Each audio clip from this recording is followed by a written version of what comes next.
अस्सलामुअलैकुम स्टूडेंट्स।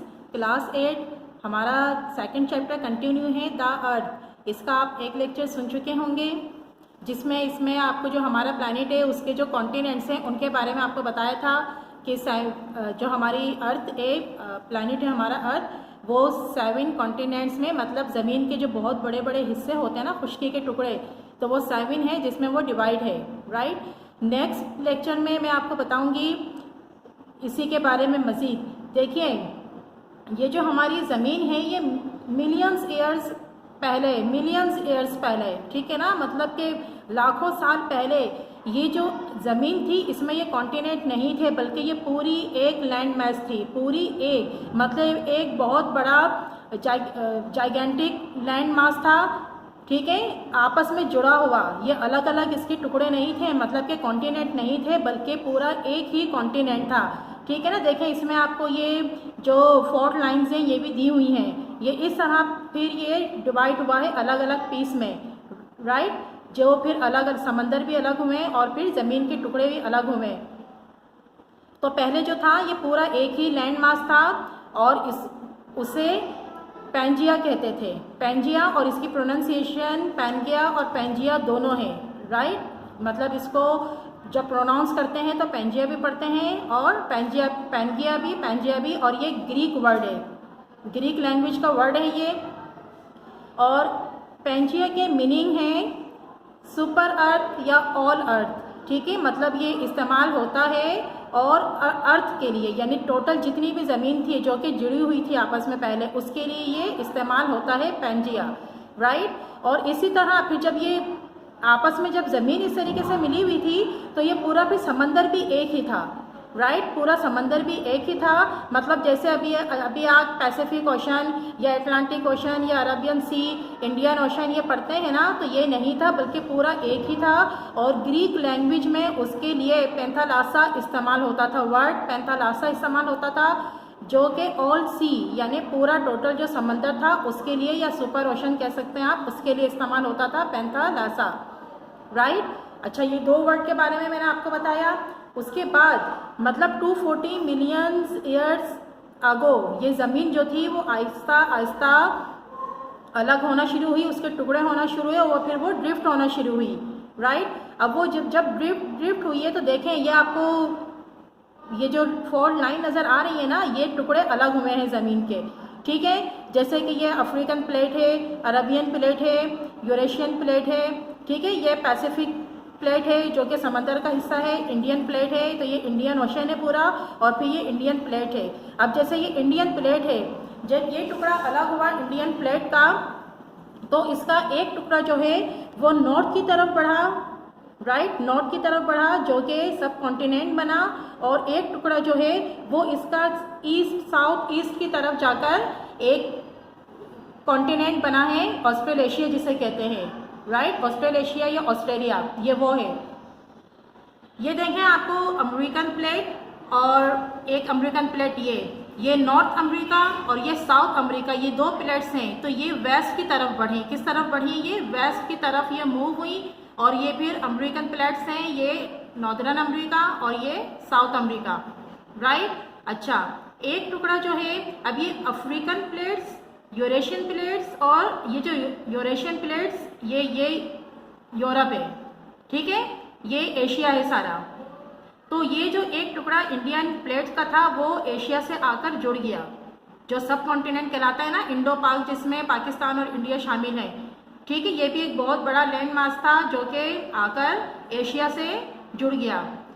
जब ये बर्रे सग़ीर का ये जो लैंड मैसिव जो है एक बहुत बड़ा टुकड़ा, जब ये आकर एशिया से जुड़ा, तो इसके जुड़ने की वजह से यहाँ पर कोहे हिमालय, कोहे हिंदुकुश, यानी जो ये माउंटेन के रेंजेस आपने सुनी होंगी ना, ये डिस्कवर हुई यहाँ पर फिर। ठीक है, या फिर अपीयर हुई। पहले ये डिसअपियर थी, जब ये पूरा लैंड मैस एक था तो यहाँ पर ये पहाड़ी ये जो माउंटेन रेंजेस हैं ये नहीं थे। ठीक है, लेकिन जब ये टुकड़ा यहाँ आकर जुड़ा तो फिर ये रेंजेस जो हैं वो अपीयर हुई, जो कि हिमालय, हिंदुकुश, पामीर, ये जितने भी सिलसिले हैं ना, ये इसके ज़मीन के लैंड मास के जुड़ने से ही पैदा हुए हैं। ठीक है, ये पहाड़ी सिलसिले। राइट। अच्छा, अब जब ये माउंटेन रेंजेस यहाँ पर बनी, ठीक है। अच्छा देखिए, अब ये माउंटेन रेंजेस जो हैं वो अभी भी मूव होती रहती हैं, अभी भी ये बढ़ती रहती हैं। इसको जो इसकी प्लेट्स हैं ना, इन माउंटेन रेंजेस के नीचे जो अर्थ की प्लेट्स हैं वो इनको अभी भी पुश करती रहती हैं नॉर्दर्न साइड, यानी जो सब कॉन्टिनेंट का नॉर्दर्न एरिया है ना, वहाँ वो उसको पुश करती रहती हैं और वो अभी भी मूव होती रहती हैं। अच्छा देखें, अब जब ये प्लेट्स, ये जितनी भी ज़मीन की, अर्थ की ये प्लेट्स है ना कॉन्टिनेंट की, जब ये आपस में टकराती हैं, ये जितना भी आपको ये रेड लाइन नज़र आ रही है ना, ये तमाम की तमाम फॉल्ट लाइन है। ये देखें, अर्थक्वेक जो बड़े बड़े ज़मीन पर जो अर्थक्वेक आते हैं ना, वो ये आपको उन्होंने निशानदही भी की हुई है। ये सारी फॉल्ट लाइन है जहाँ पर ये अर्थक्वेक आते हैं, ठीक है।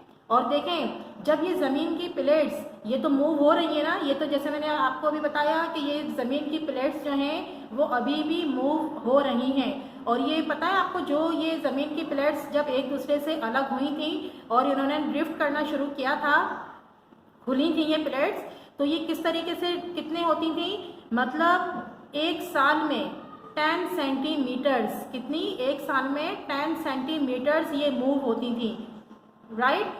अच्छा, अब जब ये ज़मीन की प्लेट्स तो अर्थक्वेक होता है, ठीक है। जितने भी दुनिया में ज़लज़ले आते हैं वो असल में इन प्लेट्स के आपस में टकराने से ही आते हैं। ये तमाम, ये आपको लाइंस है ना, ये तमाम वो लाइंस हैं जहाँ अर्थक्वेक आते हैं। इसी तरह जब समंदर में ये अर्थक्वेक आते हैं तो वो आपने सुनामी की शक्ल में देखा होगा ना। देखिए, जब बीच समंदर में अर्थक्वेक आता है तब तो वेव्स जो हैं वो इतने ज़्यादा 3 मीटर से ज़्यादा अबव नहीं होती, लेकिन जब ये अर्थक्वेक जिस तरह साहिल की तरफ बढ़ता है, ठीक है, तो वहाँ पर जो उसकी वेव्स है, उसकी हाइट जो है वो 40 मीटर से भी ज़्यादा हो जाती है। आपने देखो, मतलब आपने कुछ टाइम पहले वहाँ पर इंडोनेशिया में और जापान में सुनामी आया था, बहुत ख़तरनाक किस्म का, आपने उसके बारे में पढ़ा होगा, अभी भी आप उसको सर्च कर सकते हैं उसके बारे में। वो सुनामी ऐसा था कि जो इंडोनेशिया में सुनामी आया था, इंडोनेशिया के एक जजीरे में, तो तकरीबन आधे से ज़्यादा जजीरा जो है वो सफ़ाई हस्ती से मिट गया था और हज़ारों लोग उसमें,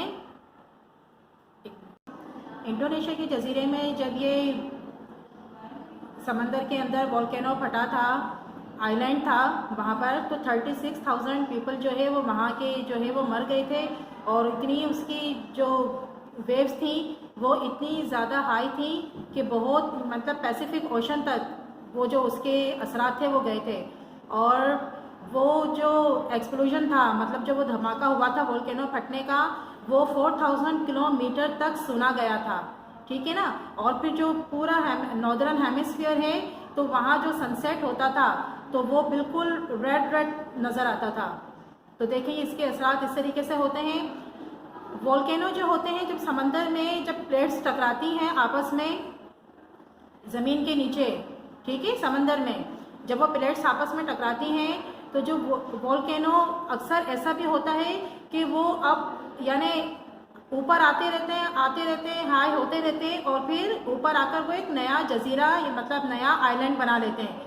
तो ये ऐसा भी देखा गया है, अटलांटिक ओशन में और पैसिफिक ओशन में ऐसे जजायर जगह जगह नज़र आते हैं जो असल में उन प्लेट्स के आपस में टकराने से, जो वोल्केनिक प्लेट्स हैं उनके आपस में टकराने से जब वो आतिशफिशा फटता है नीचे, तो वो इतना हाई हो जाता है समंदर में, ऊपर आकर फिर वो एक नया आइलैंड बना लेता है, राइट। तो ये जितने भी अर्थक्वेक आते हैं, जितने भी वोल्केनोज हैं जब वो फटते हैं, या ये प्लेट्स आपस में टकराने से ही होता है, ठीक है। अच्छा, इंडोनेशिया में सन 2004 26 दिसंबर 2004 में इंडोनेशिया में एक अर्थक्वेक आया था, वो भी सुनामी ही था, मतलब वो समंदर में ही अर्थक्वेक आया था।